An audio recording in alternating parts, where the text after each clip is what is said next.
такая интересная. Так, уважаемые коллеги, мы продолжаем нашу, получается, такую добрую традицию, которую мы запустили. Когда к нам приезжает гость, мы обычно его просим провести небольшой тренинг у нас. Мы у него берем что-то полезное для себя, да, и применяем это в дальнейшей работе. Сегодня не исключение. Сегодня нас посетил, огромное спасибо, Дмитрий Сытин. Немного расскажу. Я гендиректор Техторга. В 1997 году закончил с отличием Череповецкое высшее военное училище радиоэлектроники. С 2002 по 2005 закончил с отличием Институт менеджмента и информационных технологий СПБ ГТУ по специализации менеджмента Санкт-Петербург. С 2005 по 2010 работал IT-директором ЗАО ТД Северсталь Инвест, оператор дистрибуционной сети, быстро хотел просто прочитать, ПАО Северсталь. С 2010 по 2013 год работал в должности замгендиректора по ИТ и инновациям в интернет и гипермаркете «Утконос». С 2013 по 2015 год работал на АО «Санкт-Петербургская международная товарно-сырьевая биржа», советник, управляющий директор. Это вот, в принципе, с этой биржей очень тесно взаимодействует класс. С 2013 по 2015 год был руководителем проекта по созданию электронной торговой платформы для группы компании «Роснефть». С 2015 года является генеральным директором электронной торговой площадки «Тектор». Здесь, к сожалению, не написано, просто наш гость еще является, ведет передачу «Закупки 2.0» на бизнес-канале, про бизнес-ТВ. Вот, недавно я там был, как раз был интервью. Спасибо большое за приглашение. Тогда да, если позволите, ну, во-первых, большое спасибо, что собрались меня послушать, и очень рад, что удалось прилететь на славную Ингушскую землю. На Северном Кавказе, честно, был один раз, два раза, если так точно не считаем, скажем так, это Владикавказ. И один раз мы ходили очень длинный горный поход, я большой любитель, летели в Краснодар, потом переехали в Майкоп, из Майкопа в Красную Поляну через Северо-Кавказские горы 4 дня. Вот. Ну и, соответственно, очень нравятся Кавказские горы, очень люблю сюда приезжать. И вот сейчас приехали. Значит, сегодня, кратко, зачем мы приехали, сегодня будет большое мероприятие с участием главы республики и Федеральной корпорации поддержки малого предпринимательства. Одним из частей этого мероприятия будет в том числе рассмотрение утверждения инвестиционных проектов в республике Ингушетия с выделением федеральных средств. Ну а второе мероприятие будет наше, где больше приглашен Батыр Анзор, его модерирует, ведет. Это мероприятие с предпринимателями Ингушетии, по объяснению им, информированию, в общем, снятию барьеров у предпринимателей, чтобы они больше участвовали в закупках крупнейших компаний страны. И мы регулярно в этих мероприятиях принимаем участие, соответственно, рассказываем от первого лица, в том числе и я езжу. Не нужно бояться, нужно как можно больше участвовать в закупках, чтобы в целом бизнес развивался. Значит, что еще хотелось бы сказать про Федеральную монопольную службу и вам, как ее части. Действительно, ну, немного про свою биографию. Действительно, я работал на самом деле всего, наверное, в двух больших компаниях. Это группа компаний «Северсталь», то есть дистрибьюция, и Утконос в том числе является частью группы «Северсталь», и группа «Роснефть» и Санкт-Петербургская биржа. Ну, то есть она не является группой «Роснефть», но она очень тесно связана, в том числе и с Питерская биржа, связана в том числе и с Федеральной монопольной службой, является фактически таким детищем Игоря Ильича Артемьева и службы как инструмент конкурентного рынка. Соответственно, вы этим занимаетесь, и мы стараемся по мере возможности конкуренцию также в Российской Федерации развивать. Текторг является стопроцентным дочерним обществом Санкт-Петербургской биржи, фактически инструментом развития конкуренции, как мы это считаем. С точки зрения ФАСа, вот у нас на самом деле к ФАСу очень хорошее, позитивное такое отношение. Мы, например, не считаем ФАС каким-то, знаете, органом надзора и так далее, вот, подобного рода. И стараемся развиваться вместе с ФАСом и с инструментами Федеральной антимонопольной службы по контролю за рынком. Значит, и вот сейчас мне лично очень приятно слушать, что активное движение в области там, цифровизации, вот этих вот современных инструментов, в том числе в ФАСе, особенно в области закупок, после того, как туда пришел новый зам руководителя, ну, просто чувствуется, что сейчас начнется такая, на сленге скажем, движуха в области цифровизации, в область риск-индикаторов, выявления реального, выявления на основе данных вот этих всех сговоров. Мы просто подобную систему сейчас в пилоте запустили внутри группы Роснефть, и то есть на базе информации, которая есть в площадке, на секции Роснефть, там внутренние подразделения реально по риск-индикаторам выявляют разные проблемы в закупках, в том числе и сговоры, и там тоже начались там первые организационные всякие решения, вот, увольнения и прочие вещи. И я просто вижу, что в масштабах закупочной системы сейчас и в ФАСе, ну, вернее, функции ФАС будут происходить тоже очень хорошие такие позитивные изменения, цифровизация, всякие онлайн-инструменты для ФАСа. Потому что ну, сейчас, честно говоря, мы много с ФАСом взаимодействуем по роду службы. Это, конечно, огромные подборы документов, вы, наверное, это не хуже меня знаете. Я не помню, честно, Оренбургскому ФАСу мы предоставляли что-то или нет, но это обычно там, письмо, значит, в обратную сторону мы не смогаем предоставить этот объем информации, просто он там огромный.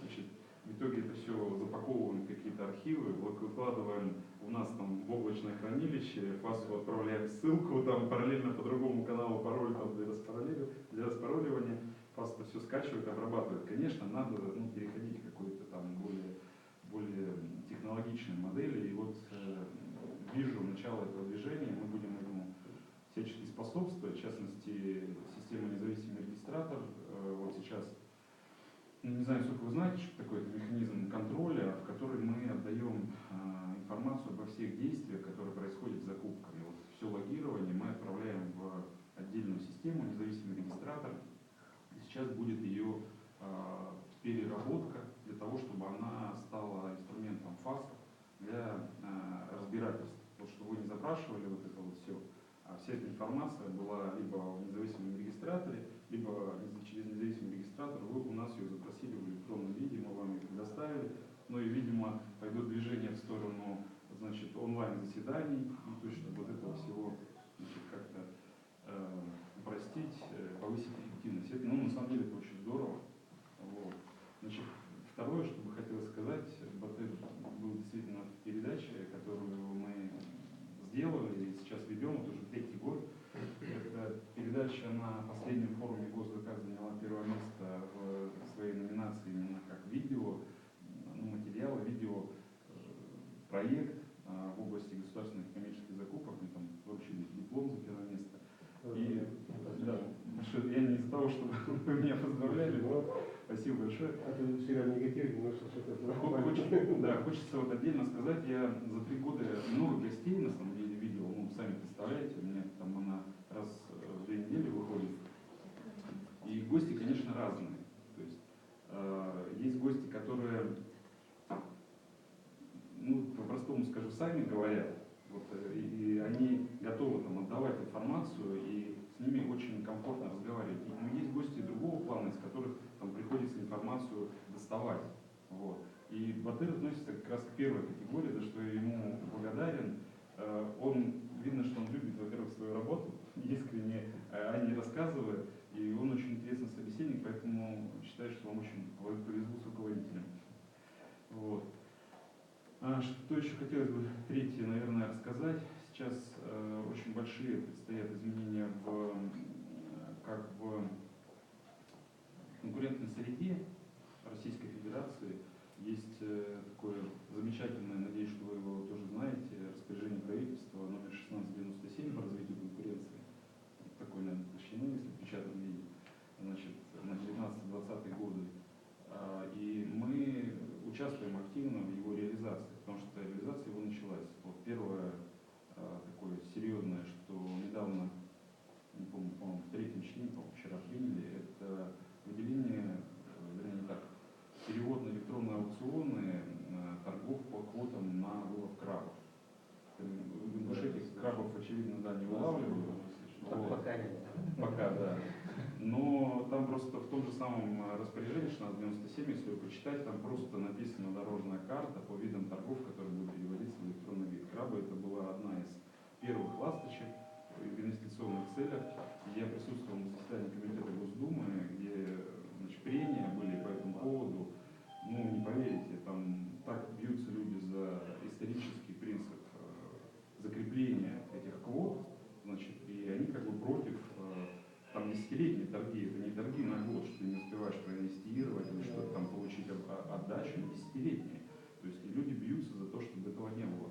Ну вот, на наш взгляд, это очень хорошо, что вот такого рода аукционы, они позволяют кому-то входить в отрасль, она становится живой, там, и люди будут понимать, что им нужно инвестировать, чтобы быть там эффективнее, например, и в следующий раз ее выиграть.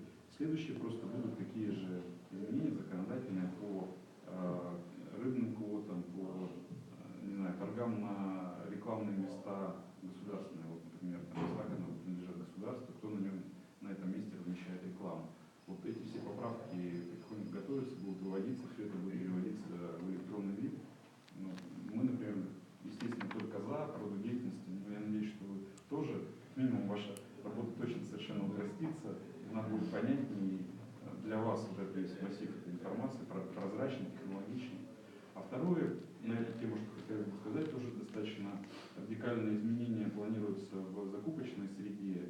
Она электронизирована, конечно, но она достаточно там сложная, в том числе и нагрузка, я уверен, на вас большая лежит, потому что мы вот участвуем в заседаниях как участники, скажем так, в центральном УФАСе, московском УФАСе, в региональных. И там, конечно, поток там, жалобщиков, участников, и это просто, там штат даже перекошен вот в ФАСах, московском, в центральном, там одинаковые вроде бы за одно и то же отвечают подразделения, но штат там, подразделения, отвечающие за жалобы по закупочной деятельности, отличается, бывает там, просто в разы, потому что там такой поток по 60-80 тысяч жалоб в год.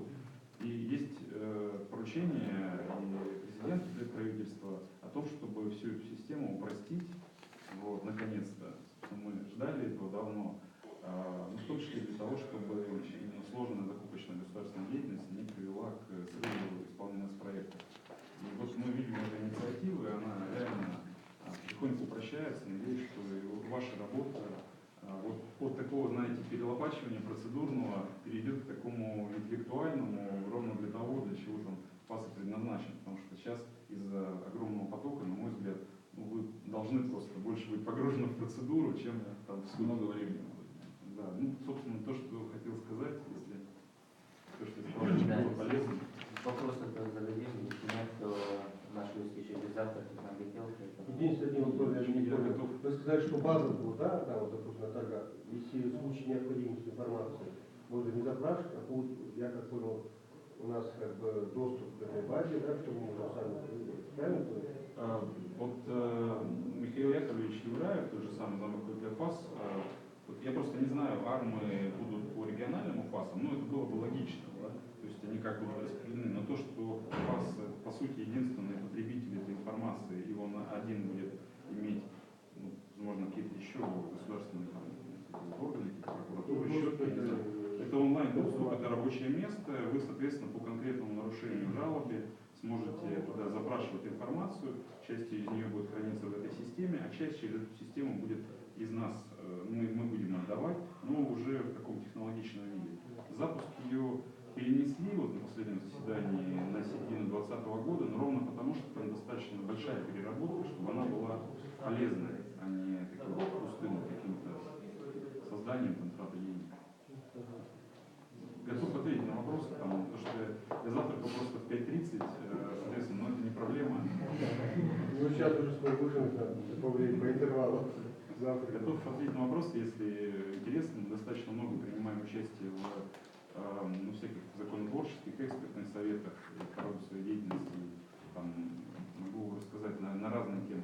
Вопросов у нас, естественно, было бы очень много к вам. Вы не то, что, кроме того, что касаетесь напрямую госзаказа, участвуете в реформировании данной отрасли, вы еще и ведете эту передачу «Закупки 2.0», то есть вы с другой стороны, то есть смотрите на эти закупки, и у вас постоянные гости 2 раза в неделю, у вас разносторонние лица, Каждый человек, наверное, и каждая сфера, откуда они приходят со своим мнением, со своей точки зрения.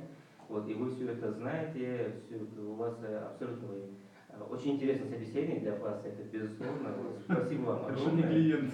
Не клиент.